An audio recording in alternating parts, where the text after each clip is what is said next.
So we're all handing influences down and inspiring. Where actually anybody can actually now speak publicly, which was not the case before. Freedom, where like it cuts off your internet so you can't get distracted. And, of children aspiring to see these powerful men in the neighborhood wanting to go to work with whoever his character is. That's who you see when you get to work. Bugging out Air Jordans. You know, I grew up, my grandparents were pure Russian.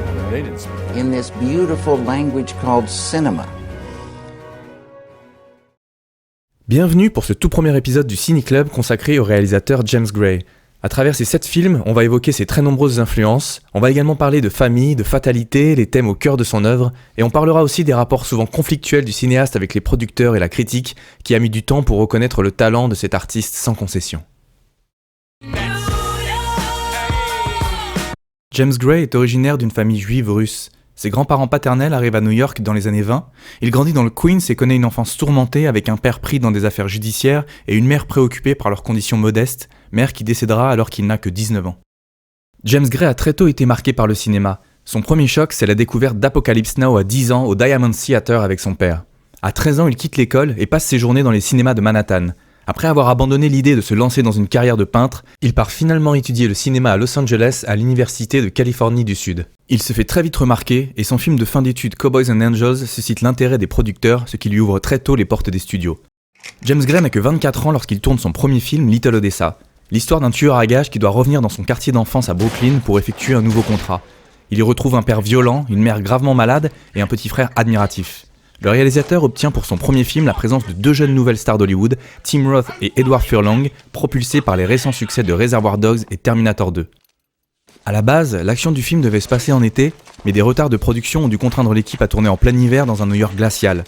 La neige, qui n'était donc pas du tout prévue dans le script original, est finalement devenue un élément essentiel pour le décor et l'atmosphère si particulière de Little Odessa. Son deuxième film, The Yards, raconte l'histoire du jeune Léo, tout juste sorti de prison, bien décidé à se réinsérer et à trouver un travail pour venir en aide à sa mère souffrante. Il demande l'aide de son beau-père, gérant d'une entreprise de rail de métro, mais Léo sera vite ramené malgré lui à un univers de violence et de corruption.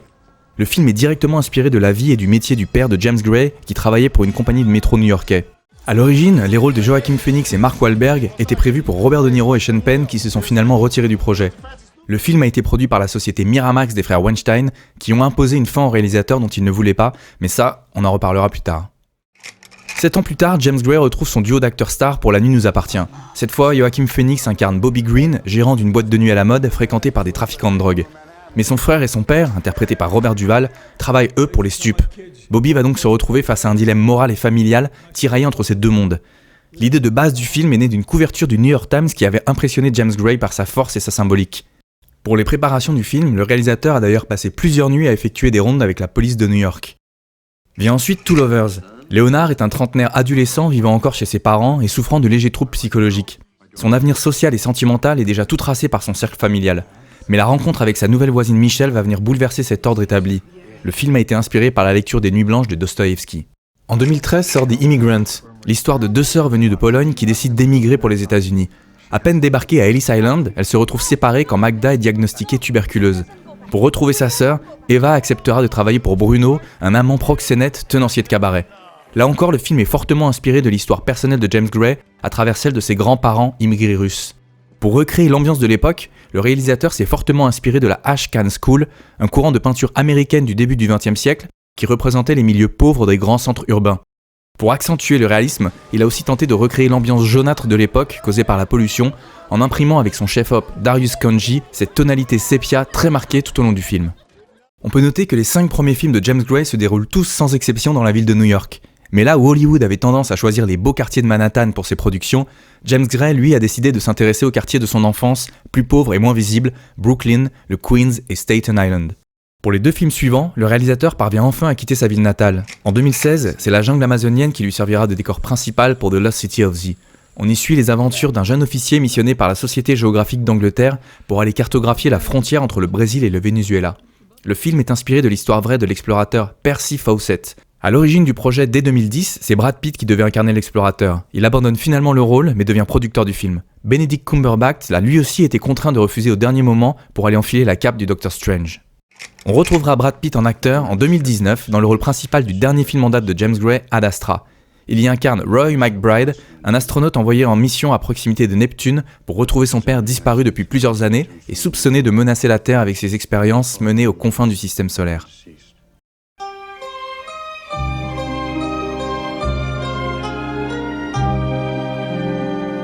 On l'a déjà évoqué, l'une des principales influences cinématographiques de James Gray est sans conteste celle de Francis Ford Coppola. Apocalypse Now et la trilogie du Parrain ont été des révélations, et ce sont des films qu'il projette souvent à ses équipes techniques au début d'un tournage. Plus largement, on voit souvent en James Gray un cinéaste néoclassique, digne héritier du cinéma hollywoodien des années 70. Le réalisateur s'est également beaucoup nourri du cinéma européen durant ses années de jeunesse. De la nouvelle vague française au néo-réalisme italien, James Gray cite souvent Fellini, Visconti ou encore Truffaut parmi ses auteurs de référence. Mais les influences de James Gray ne se limitent pas au 7e art. La peinture, la littérature ou encore l'opéra sont des sources d'inspiration fondamentales dans son œuvre. On l'a vu, le réalisateur a d'abord voulu devenir peintre avant de se réorienter vers le cinéma. Il s'est par exemple fortement inspiré des tableaux d'Edward Hopper pour travailler les cadres et les couleurs de Little Odessa.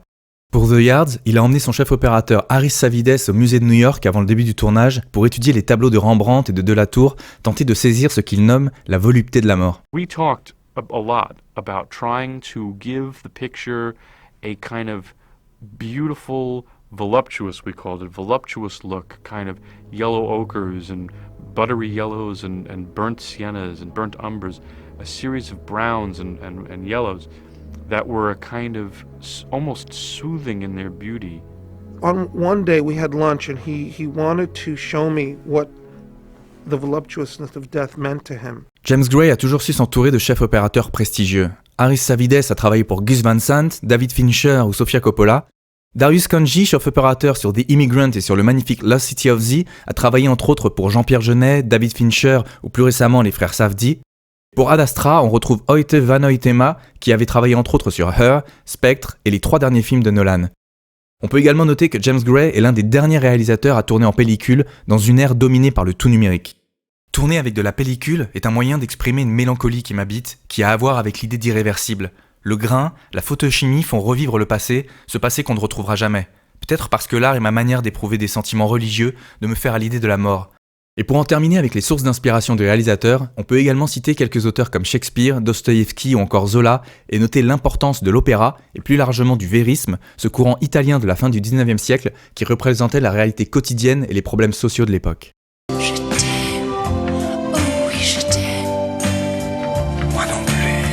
La famille est au cœur de l'univers de James Gray. Elle attire autant qu'elle étouffe, elle contraint autant qu'elle protège. On retrouve dans presque chacun des 7 films de réalisateurs des personnages qui tentent de s'émanciper de leur univers, de se construire une autre vie, une autre famille. Mais au final, les liens du sang restent plus forts que tout. Joshua, dans Little Odessa, a quitté son quartier pour une vie de tueur à gages loin des siens, mais se trouve contraint de retourner vers le giron familial.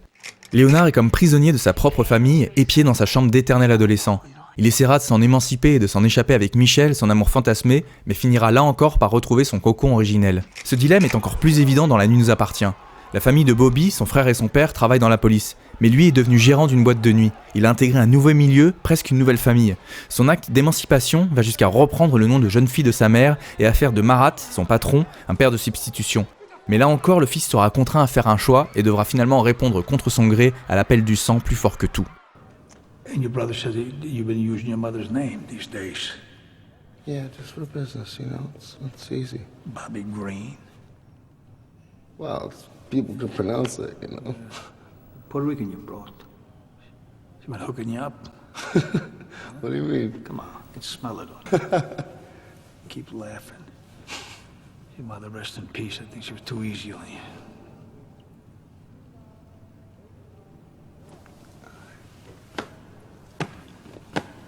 I gotta go, Pop. Bobby, let me tell you something. Sooner or later, either you're gonna be with us, or you're gonna be with the drug dealers. It's just like a war out there. Now, do you understand that? Do you? I'll see you. Careful. Dans Lost City of Z, le schéma se reproduit sur 2 générations. En effet, c'est en partie pour redorer l'image du père Sally que Percy Fawcett se résoudra à partir pour une aventure périlleuse dans la jungle hostile, attirant au final lui aussi son propre fils dans sa folle expédition. On peut enfin évoquer Ad Astra, odyssée moderne d'un fils à la recherche de son père et des réponses qu'il n'a jamais eues. L'idée de cycle, de retour vers le foyer originel est très présente dans l'œuvre du cinéaste, tel Ulysse qui au bout de son odyssée finit par retrouver sa famille sur ces terres d'Ithaque. Les personnages de James Gray se retrouvent donc souvent tiraillés entre deux mondes, entre deux appels. C'est le cas de Léonard qui se trouve à la fois attiré par Sandra, qui représente l'amour maternel et sécurisant, et fasciné par Michel avec son aura de mystère fantasmé. C'est encore le cas de Bobby dans La nuit nous appartient, qui comme on l'a vu se trouve contraint de choisir entre deux univers radicalement opposés, comme le suggère subtilement cette scène et son montage parallèle alternant entre Eros et Thanatos.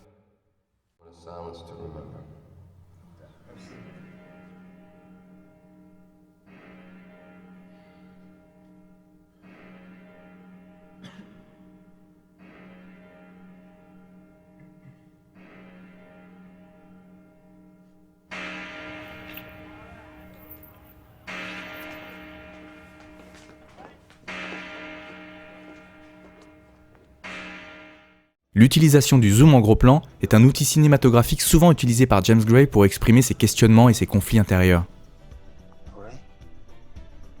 On retrouve là des enjeux classiques des tragédies de Racine ou Shakespeare, et on touche à l'un des autres thèmes majeurs du cinéaste, la fatalité et le poids du destin. On a vu que les héros de James Gray semblaient contraints dans leurs décisions comme spectateurs de ce qui leur arrivait. Ce poids de la fatalité, de l'impuissance face aux événements, se ressent là aussi à travers des idées de mise en scène. Au tout début de The Yards, l'image des rails du métro nous montre que les trains vont là où ils doivent aller et qu'il en va de même pour les hommes. L'histoire est déjà écrite pour Léo, Willy et Erika. Un peu plus tard, lors de la scène de bagarre entre Joachim Phoenix et Mark Wahlberg, James Gray agrandit de plus en plus le cadre pour nous montrer des personnages minuscules comme impuissants et écrasés par leur environnement.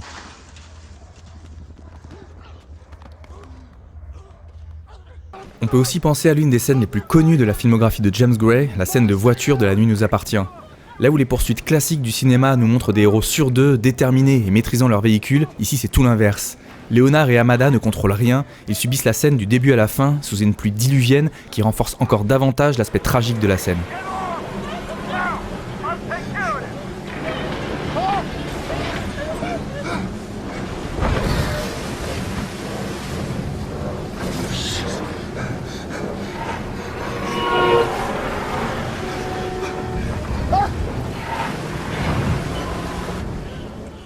Et comme c'est souvent le cas avec les héros des pièces tragiques, les personnages de James Gray sèment eux aussi la mort autour d'eux en impliquant malgré eux leur famille et tous ceux qui les entourent.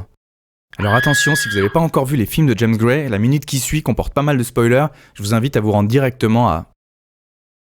Joshua, en retournant dans son quartier de Brighton Beach, finira par causer la mort de son petit frère. Léo, dans un accès de jalousie incontrôlée, tue malgré lui la femme qu'il aime dans The Yards.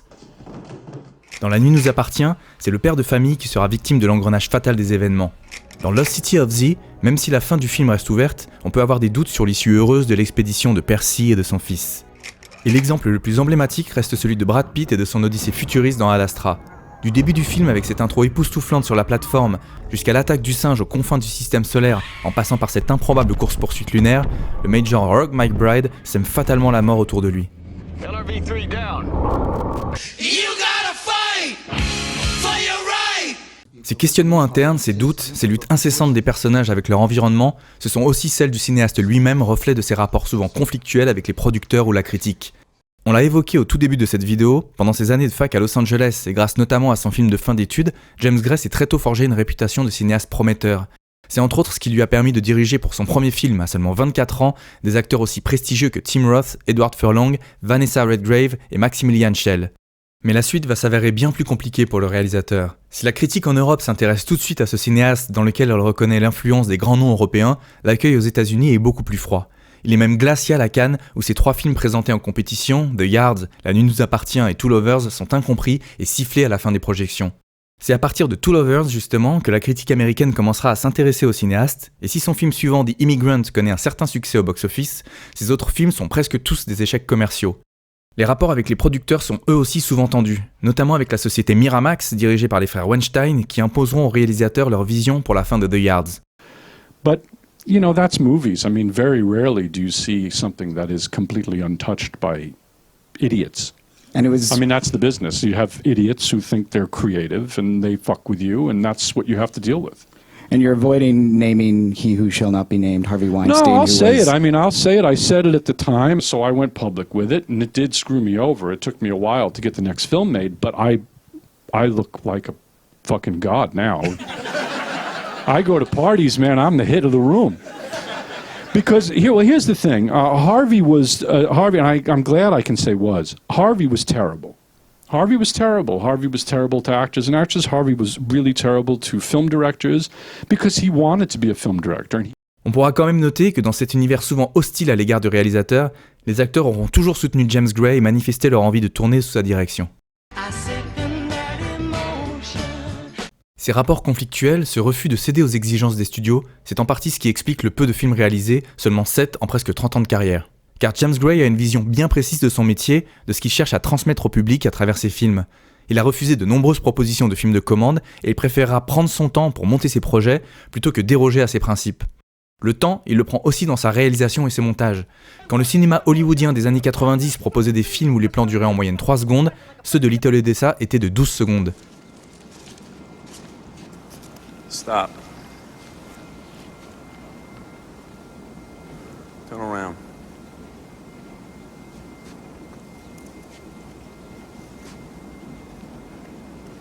Quand la mode était au cinéma survitaminé et plein de second degré de Tarantino ou des frères Coen, les films de James Gray, eux, étaient dénués de tout humour et de toute forme d'ironie. Les choses peuvent bien aller à 100 à l'heure dans un film, si je n'y suis pas engagé émotionnellement, ça ne m'intéresse pas. Et l'émotion, justement, c'est une notion centrale dans la vision du réalisateur, sur laquelle il revient très souvent lors de ses interviews. Une émotion qu'il recherche dans ses scénarios, ses personnages, dans le jeu de ses acteurs, et qu'il cherche avant tout à transmettre au public à travers ses films. Comme une quête de vérité, d'intégrité pour un cinéaste qui oppose souvent l'émotion au sentimentalisme, cette compromission de trop nombreux réalisateurs qui, à ses yeux, ne font que donner au public ce qu'il attend. La fonction de l'artiste est d'expliquer, d'illustrer, de mettre en lumière ce qu'il ou elle pense être sa vérité.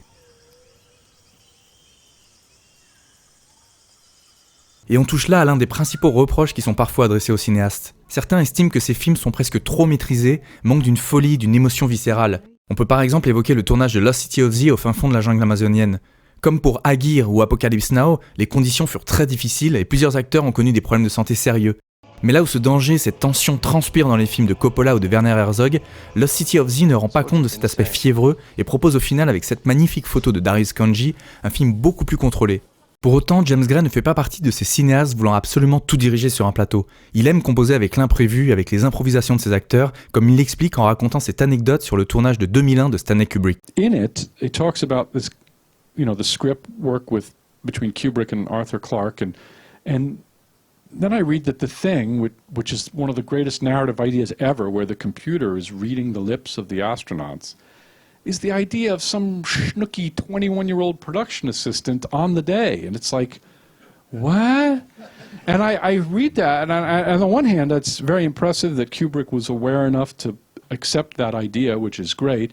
But on the other hand, I'm sitting there going, well, fuck, I mean, screenwriting's really difficult, man. The guy's like, he didn't come up with that idea on the day. Like what, he came up with that in his office with they came up with it on the set. It's an organic process. It has to keep maturing. Now, it is not like this for everybody, because I know that Joel and Ethan Coen go into a room, they write the script, and the movie is word for word what that script is. I do not understand. But they do it, and it comes out, and it functions very well, so somehow that works. Everybody's process is different. Un autre reproche adressé au réalisateur concerne cette étude poussée de l'intériorité. Certains critiques estiment qu'en étant constamment au plus près de ses personnages, ce cinéma d'auteur tendrait presque vers un cinéma d'autisme. Un cinéma qui aurait du mal à prendre de la hauteur, à élargir son propos dans un contexte social ou politique, comme a pu le faire Coppola avec la trilogie du Parrain par exemple. Mais on peut penser au contraire qu'en essayant de se détacher du contexte pour aller au plus près des questionnements et des doutes de ses personnages, James Gray recherche, comme les grands auteurs qu'il admire, à atteindre une forme de récit universel et intemporel.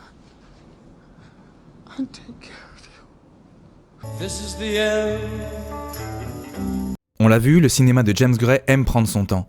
Il prend son temps quand il refuse de s'écarter de sa vision et peut parfois attendre 8 ans entre deux films. Il prend son temps dans sa réalisation avec une caméra qui aime observer ses acteurs loin des montages frénétiques des blockbusters actuels. Et on peut penser qu'il prendra son temps également pour trouver la reconnaissance qu'il mérite et prendre sa place aux côtés des grands noms du cinéma que James Gray a toujours admirés.